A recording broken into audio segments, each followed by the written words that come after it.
going down YouTube? I'm thinking today is the day that needs meat. Yeah, steak.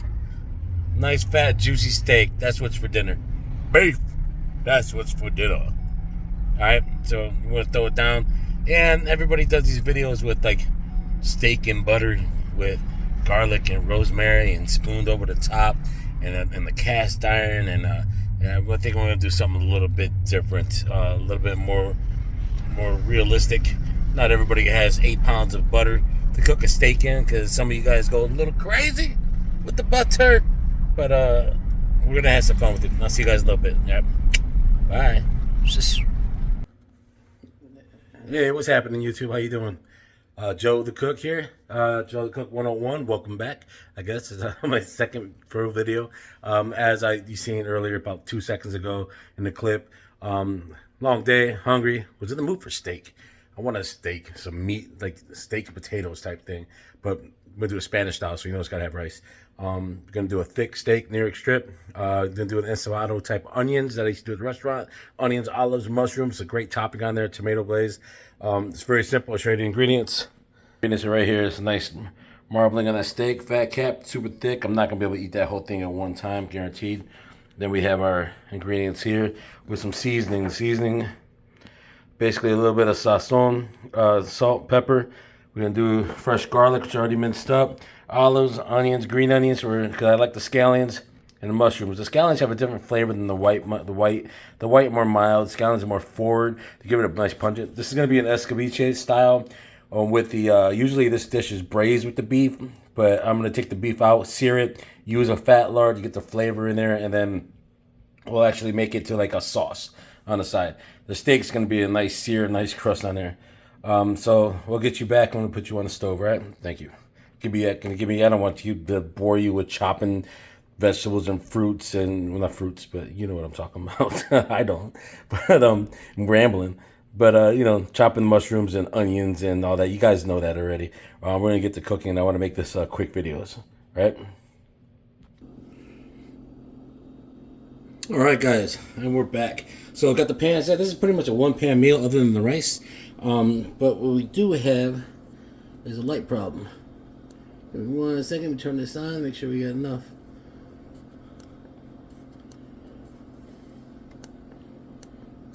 There we go. Alright, guys. So what we got here is the pan. It's on about medium high heat. We're going to get it nice and hot before we put any oil in it, because we want to start with a sear. I like my steaks about medium rare to rare. But this is a really thick steak, as you can see. As we showed, it's a real thick steak. I've already seasoned it. This is basically seasoned with adobo and black pepper. Adobo is, you can find it in any Latin store, or you can make it yourself. I make mine homemade. It's garlic powder, white pepper, turmeric, salt. A lot of seasoning, a lot of flavor in it. I don't use a lot of salt because I use a lot of vinegar and a lot of umami flavor, so I don't like a lot of salt in my food. And I always think you can add salt rather than take it out. But this is a really good dish. So this is warming up. We're going to start it with a little EVOO, a little olive oil. This isn't your butter dish. This is a nice one. The reason why we do EVOO or olive oil is because it's a nice neutral flavor. It goes well with the veggies that you're going to make the escabeche right inside this pan. So we're going to get this baby nice and hot. And as I said, we start shimmering and it starts looking really nice and heat. We should be ready to go. How I test it is just a simple onion fry in there. That baby's ready to go. See how that started sizzling away? She's ready. We'll save that thing for later. So we're going to put the steak in dead center. Now, when you do your steaks and you season them, please season both sides, including the fat caps and all around the edges. I don't know why nobody ever seasons those. But we're getting a nice crust in this baby all the way around, okay?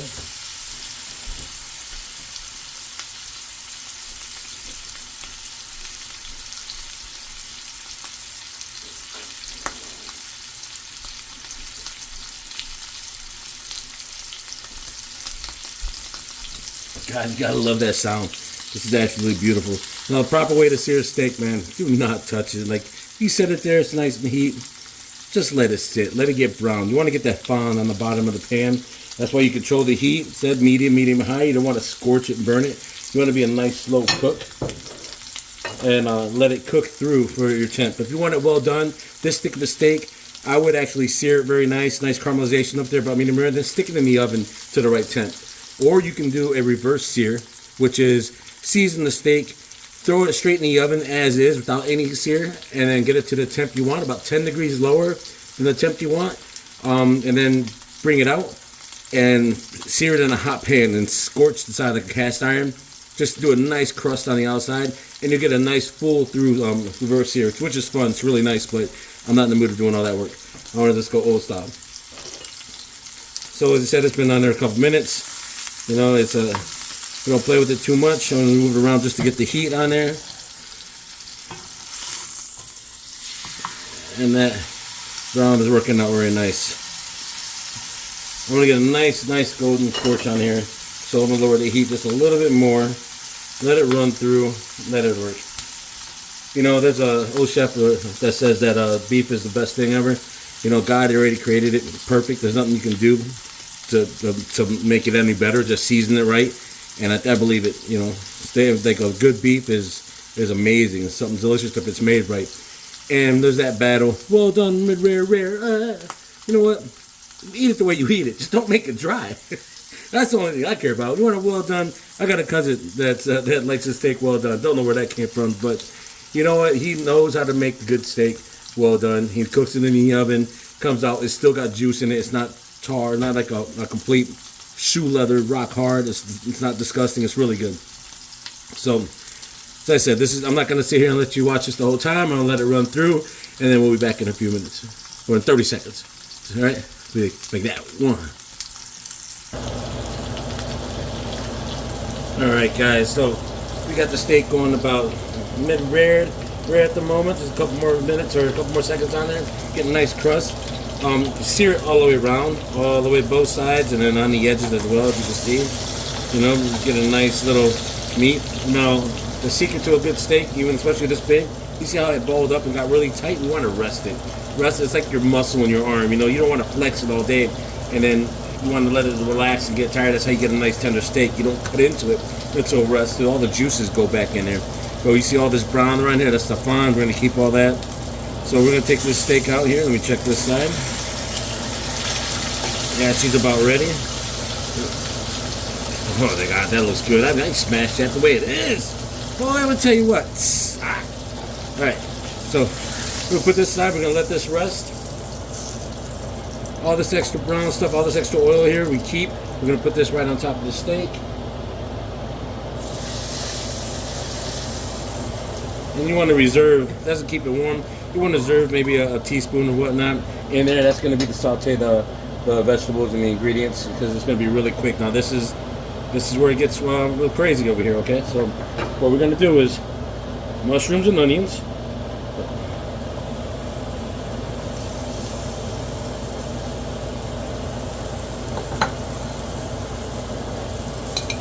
We don't put the garlic in, we don't put the olives or the green onions till the last, till we get these tender.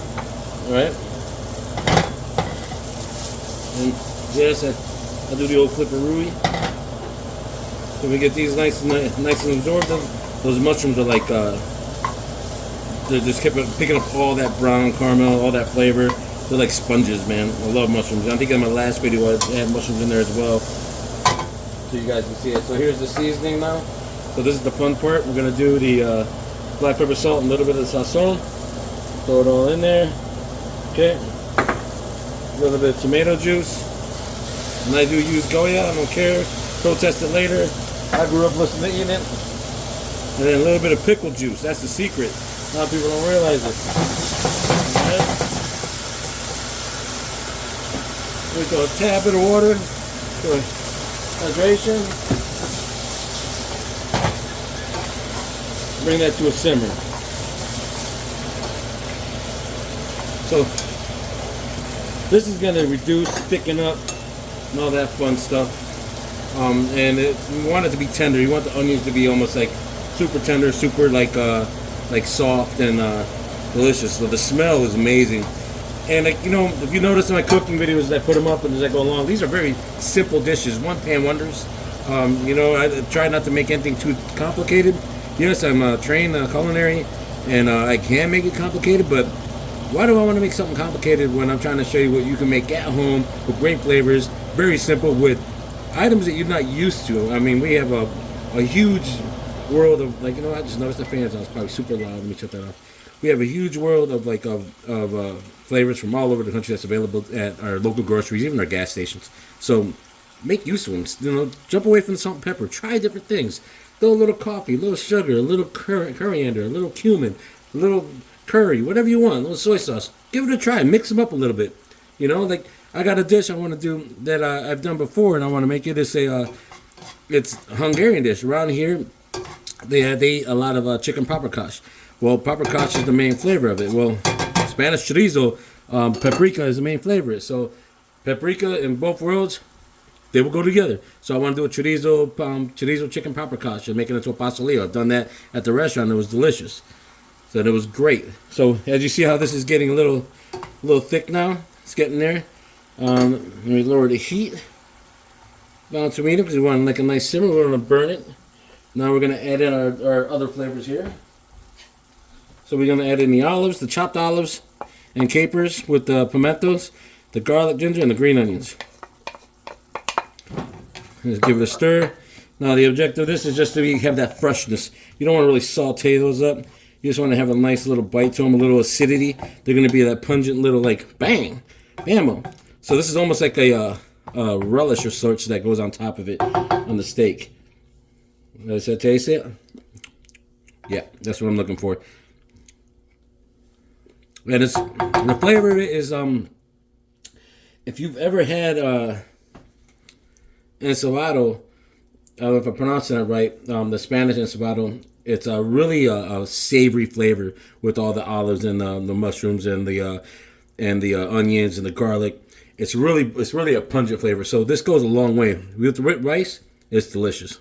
So we're gonna let that simmer up. We're gonna get back over to the steak and get that cooking. All right, we're gonna cut it up. It's been rested.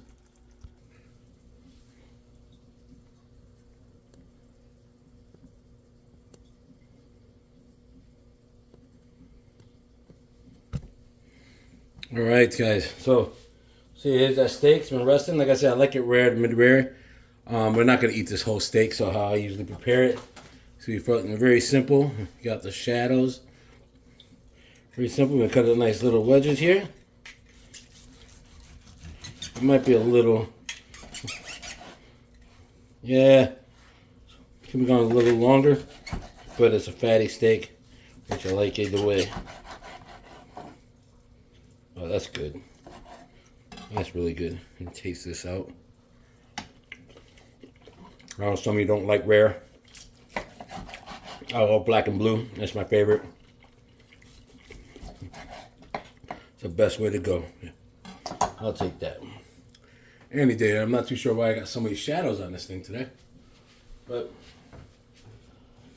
we're going to get you plated up.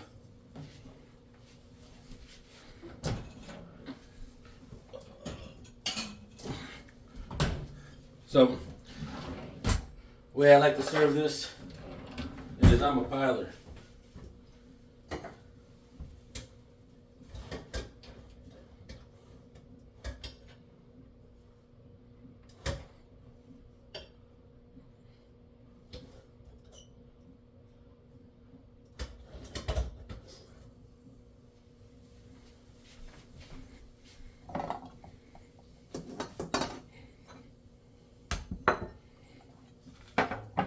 All right.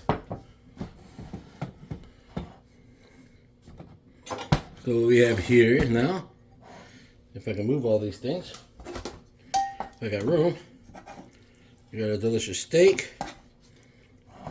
Setting that bowl of rice right there. Now,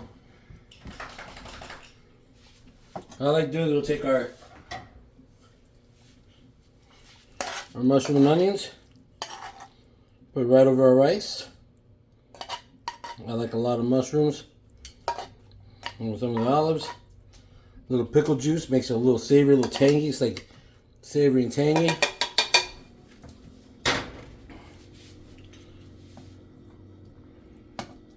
We'll take our delicious steak.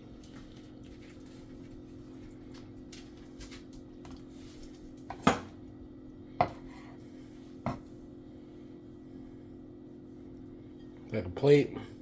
Put it right over the top here. As I said, not trying to make anything too crazy beautiful. Then some more of those green onions.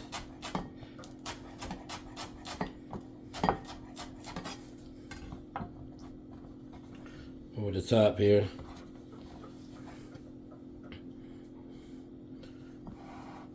And you're pretty much done. I mean, that's heaven. I mean, it doesn't look that great. It could have played it a little nicer, but it's really good.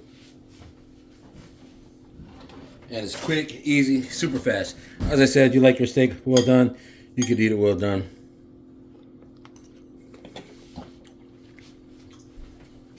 Oh yeah. That's good. That's really good. Please, one more thing. I'm going crazy like that. I'll show you. That has so much flavor. That little piece.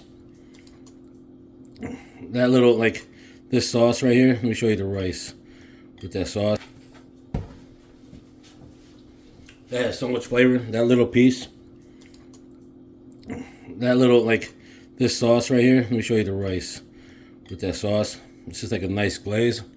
Oh, yeah. It's delicious.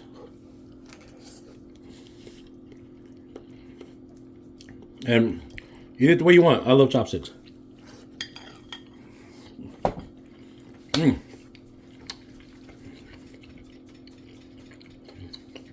So good.